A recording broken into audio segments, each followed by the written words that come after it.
forward from my fridge to your apartment? No! Well then, there goes my microwave. A little girl in pajamas just put you on your behind. That must be embarrassing. Hey, it was little man. I know it's expensive, but I need someone to fix it. You have R. Kelly right here. R. Kelly? I paid $50,000 for that at auction. You sold Jack's dirty balls. Get out. I can't risk getting sick. I only have 3 healthy body parts. Go. If the studio wants to bring in a younger white audience, okay, is it their right to do that? Sure. What happens when a successful actor gets a phone call while golfing in Vegas that changes everything? Kelly Perine thought he had it made. 4 seasons on a hit UPN sitcom, playing the lovable used car salesman Dwayne Odell Knox on One. Then his phone rang, and nothing would ever be the same. Born on March 23, 1969 in State College, Pennsylvania, Kelly Perine wasn't born into Hollywood glamour. His father was a Penn State professor. His mother was a chemical engineer. You know what? I've actually been on stage since I was 4. I grew up in Pennsylvania, and my dad was a college professor at Penn State. 2 highly educated parents who instilled in him a work ethic that would define his entire career. Growing up in central Pennsylvania, Perine witnessed real work. The kind where farmers woke up before dawn, did chores, went to school, came back, did more chores, then homework, just to wake up and do it all over again.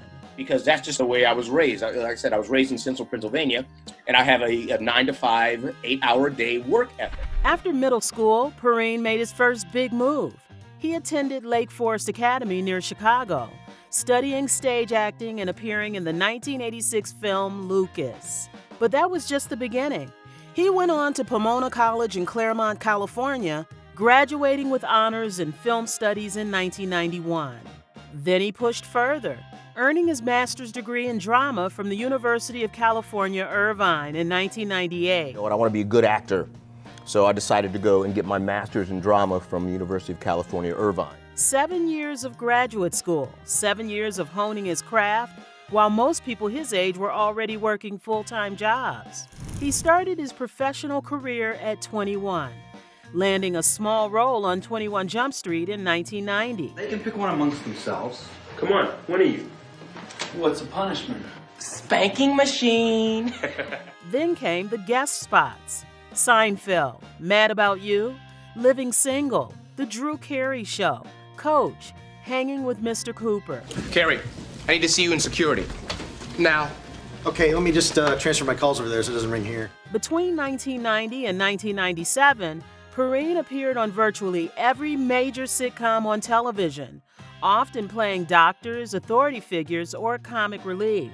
He was the journeyman actor, the guy you recognize but couldn't quite place. I have a myriad of stuff that people kind of, when I'm walking down the street every once in a while, they're like, was that? But I'm gone. In 1997, Perine landed his first regular role on Between Brothers, playing weatherman Dustin Dusty Q Canyon. Because the thing you don't know about me is this. Boom. Look at this. Boom. I'm a solo act, man. The show gave him visibility, but it was short-lived. Then came The Parenthood in its 5th and final season, where he played Kelly Peterson. Can you believe it how women get into weddings? Man, Rob, you are so right, man. We need to just keep this simple. Another regular role, another show ending. The pattern was forming. Hollywood was giving him chances, but nothing seemed to stick. Then, in 2001, everything changed. Kelly Perine was cast as Dwayne Odell Knox in One, a UPN sitcom starring Flex Alexander and Kyla Pratt. Come on, Flex, pick one. My man Torian doesn't have a zirconian in the bunch. No. Yeah. The show followed single father Flex Washington raising his teenage daughter Brianna in Baltimore while building his career as a sports broadcaster. Perine's character Dwayne was Flex's best friend and business partner, a used car salesman with a heart of gold and a knack for getting into ridiculous situations. The show was an instant hit. Audiences loved the dynamic between Flex and Dwayne, the father-daughter relationship between Flex and Brianna. No, Daddy's right. I should stay here with him. Oh, which daddy said that? and the ensemble cast that included Cicely Sewell as Spirit Jones. It's all about love and somebody loving you. It's depressing. I thought it was 7:30, but your watch says it's 8 o'clock. For 4 seasons from 2001 to 2005, Perine appeared in 91 episodes. Because I got a live remote now. Hey, Dwayne. Oh, hey, sweetie. Hey, that's my goddaughter. Man, I can't believe that little crumb snatcher is still here. He was finally part of something big, something that connected with millions of viewers every week. One-on-One was groundbreaking in its portrayal of a black single father successfully raising his daughter while managing his career. It was positive representation at a time when that mattered. I remember I was golfing in Vegas, and I got a call. The show's gonna move in a different direction. They're gonna move left, and you're gonna have to move right. Right off the... But what Perine said next reveals everything about what was really happening behind the scenes. The business decisions, the network priorities, the reality that talent alone doesn't guarantee longevity in Hollywood. They wanted to take the show in a different direction. They wanted to skew it younger. I was very, quickly aware of the fact that, look, it wasn't about me. That phone call in Vegas came in 2005. Before the 5th season, Kelly Perine and Cicely Sewell were fired from One-on-One. The official reason?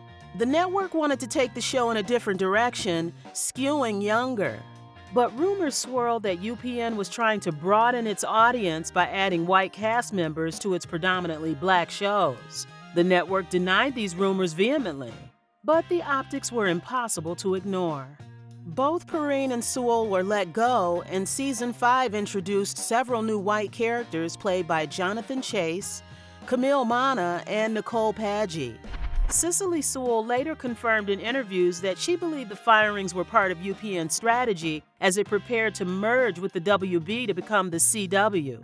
The network was trying to appeal to both black and white audiences simultaneously, and the easiest solution seemed to be changing the cast composition of their hit shows. Holding on to what black people needed, but also understanding that like white people are over here watching TV and Dawson's Creek and all of these other things. So let's merge. Make a shift that could speak to everyone. For Perine and Sewell, the timing couldn't have been worse. They were fired just before the show would enter syndication, meaning they would miss out on the financial rewards that come with a show's long-term success. Again, if a studio wants to bring in a younger white audience, okay, is it their right to do that? Sure. The 5th season of One-on-One was a disaster. Fans hated the changes. The chemistry that made the show work was gone. Flex Alexander's character was barely in the season, and the new cast members couldn't fill the void left by Perine and Sewell. The show was canceled in 2006, just 3 months before UPN officially merged with the WB to become the CW. But Kelly Perine didn't let the setback destroy him. That central Pennsylvania work ethic kicked in. He kept moving, kept working, kept creating. In 2008, he landed another lead role in the My Network TV comedy Under One Roof, playing Winston Hill opposite Flavor Flav. Why would you want to have another baby? We're both too old, to be quite honest. The first 2 didn't turn out all that great. The show lasted just 13 episodes, but Perine kept pushing forward.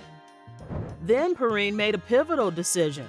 Instead of waiting for Hollywood to give him opportunities, he started creating them himself. He became a writer, director, and producer. In 2016, he wrote, directed, produced, and starred in the short film Downward Hero, which won numerous festival awards. I know it's a pain in the ass, but hey, plausible deniability, right? The film tells the story of a man navigating life's challenges, and it showcased Perine's talents beyond acting. I just got through doing a show for Nickelodeon for a couple of years.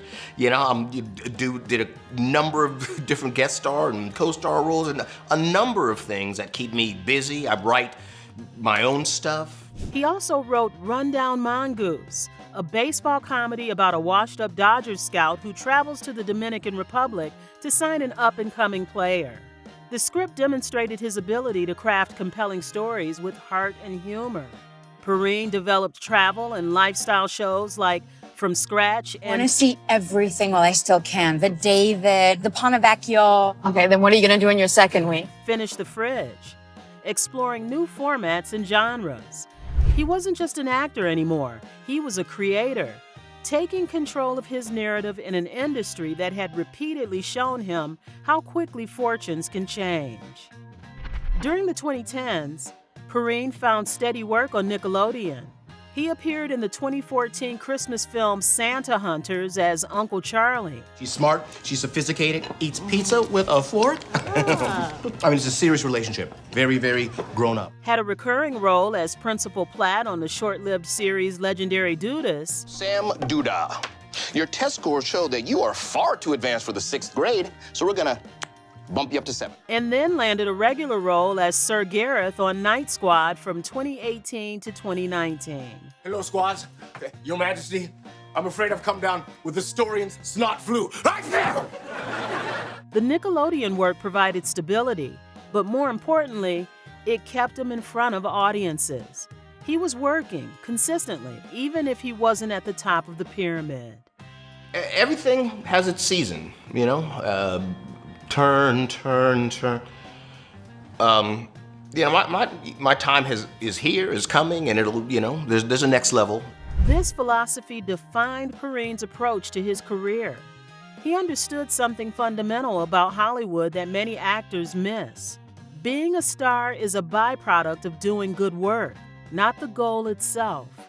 While others chased fame, Perine chased excellence. While others complained about not getting opportunities, Perine created his own. So, if you find yourself homeless, but you have friends, you have people, you have resources, you have knowledge, you have access, you have all of that, I'm pretty sure he's, you know, going to be housed or doing all right now, huh? That behind-the-scenes work Perine references includes his directing projects, his writing, his producing, and his continuous training. You know, or industry type, because I also try to write and produce and gotta stay busy, man. He's run over 18 marathons with a personal best time of 4 hours and 33 minutes. The discipline required for marathon running mirrors the discipline required for a sustainable career in entertainment. It's not about the sprint, it's about the long haul, the endurance, the willingness to keep moving forward even when your legs are screaming at you to stop. Perine has also appeared in films like Trial and Error in 1997, Bram Stoker's Legend of the Mummy in 1998, and Convincing Clooney, where he played the role of Disco. How you looking? How you think I'm looking? I'm looking broke. He's guest starred on everything from How I Met Your Mother to Austin and Ally, from True Jackson VP to The Bernie Mac Show. I'm talking about the starfish. Oh, I have a starfish in my face. His IMDb page lists over 123 acting credits, 14 producing credits, 7 writing credits, and 2 directing credits. That's not the resume of someone who gave up after one-on-one. That's the resume of someone who understood the assignment. But perhaps the most revealing moment came when Perine was asked about his friendship with Flex Alexander. During the late 2000s, Alexander faced public financial troubles and briefly experienced homelessness. For many actors, this would have been a moment to distance themselves, to protect their own image. Not Kelly Perine. Flex Alexander stayed at Perine's home during his lowest moment. The business of Hollywood has high highs and low lows, and Perine understood that better than most. He'd experienced his own lows when he was fired from one-on-one. He knew what it felt like to have the rug pulled out from under you, to have decisions made that were completely out of your control. So when his friend needed help, Perine was there. No judgment, no publicity stunts, just one friend helping another through a rough patch. The story of Flex's homelessness became public and the media sensationalized it. But Perine's response was measured, thoughtful, and compassionate. For me personally, I'll support Flex, I'll support my friends, you know, whether or not they're high or low. And, you know, that episode, that chapter of his life was something that he gracefully got to the other side of. He recognized that everyone's trajectory has dips and valleys, but as long as the overall direction is upward, you're winning. Flex was tested. He passed the test. He's doing well now, and Perine was part of that recovery. He just got tested.